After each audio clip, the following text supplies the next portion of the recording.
Según la Asociación Americana de Psicología, fuente científica, neutral, vigente de los Estados Unidos, se explica que la orientación sexual es una atracción. Por mucho tiempo se pensaba que la orientación sexual, o sea, la homosexualidad, era una condición del ser humano, equivalente al sexo hombre-mujer o a la raza o el color de piel.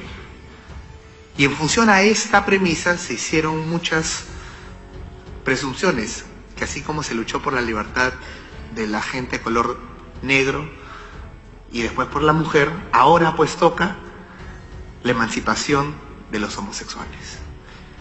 Pero esto no es más que una falacia, porque pertenecen a dos categorías distintas. La raza y el sexo son condiciones inherentes del ser humano que uno no elige, nace hombre o mujer, o de un color de piel u otro. Es más, corrijo, ni siquiera se nace hombre o mujer. Desde antes que uno nazca, es hombre o mujer. Esto no es una cuestión religiosa, esto no es una opinión, esto es la realidad científica. En el momento de la concepción se forma un ADN único con todas las características que el ser humano va a tener durante toda su vida y que permanecen aún muerto. Por ejemplo, en el Perú se encontró hace poco los huesos, los restos de la señora de Caral, la ciudad más antigua de Lima. Y se descubrió que era una mujer. ¿Cómo? Mediante la antropología forense, porque existen huesos masculinos y huesos femeninos, cromosomas masculinos, cromosomas femeninos, composición cerebral masculina, composición cerebral femenina, genitales, ADN, la epigenética. Cada aspecto del ser humano evidencia, corrobora objetivamente lo que uno es. Entonces, desde antes que nazcas y después de muerto, uno tiene un sexo que es inmutable. Pero la orientación sexual, según lo define la psicología, es solamente una atracción, es un gusto. Y este gusto puede ser romántico, sexual o afectivo duradero hacia otros, pero finalmente es un gusto. Uno podría decir entonces, así como hay orientaciones sexuales, también existen orientaciones gastronómicas y orientaciones deportivas, que son gustos. Y si a alguien no le gusta el cuy, no es cuifóbico. Si a alguien no le gusta a los hombres, no es homofóbico. Y si a alguien no le gusta la Alianza Lima, no es alianzafóbico. Porque las atracciones, los gustos, los sentimientos no pueden ser ni protegidos, ni promovidos por la ley, ni regulados. ¿Por qué? Porque pertenecen al ámbito íntimo y privado del ser humano. Uno elige, decide vivir como le plazca, para bien o para mal. Es decisión autónoma de todo individuo. Pero hoy en día lo quieren equiparar a una característica inherente equivalente al sexo o la raza. Y de ahí derivan las confusiones posteriores.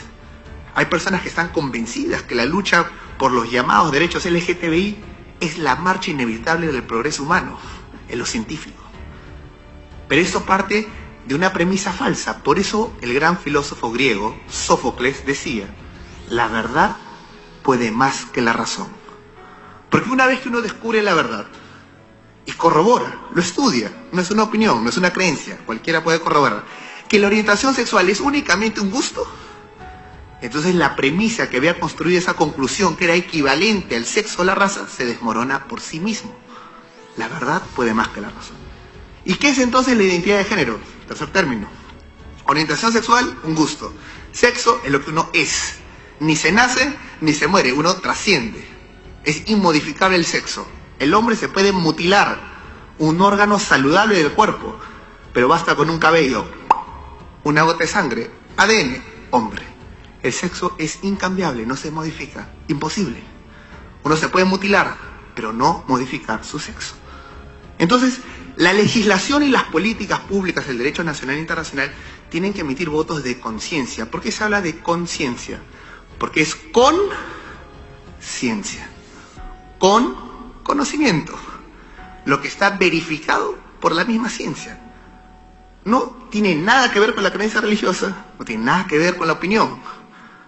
Es ciencia pura, dura, verificable a través de la anatomía, la genética, la epigenética. Es lo que somos, es la antropología, el estudio del ser humano. Pero hoy en día se quiere abolir al ser humano racional, científico, y reemplazarlo por un ser teledirigido, un ser emotivo, un ser subjetivo. ¿Qué es entonces la identidad de género? Esta expresión. La identidad de género es esta noción falsa de que uno puede construir su propio sexo o su propia identidad.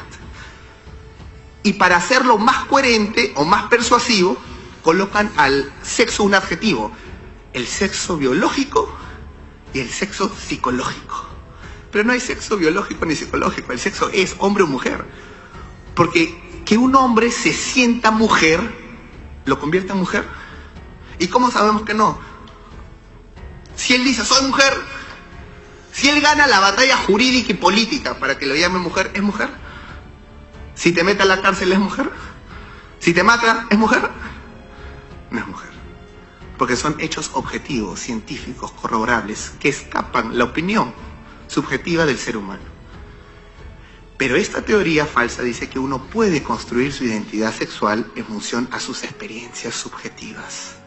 Y la psiquiatría clasifica esto hasta el día de hoy, según la DSM-5, que es la Asociación Americana de Psiquiatría del año 2015, y el CIE-10, que es la Clasificación Internacional de Enfermedades, la 10ª edición de la Organización Mundial de la Salud, como trastornos de identidad. Porque el problema no es físico, el problema es psicológico. Y se le clasifica como disforia de género. En el DSM-4 se le clasificaba como disforia de identidad de género.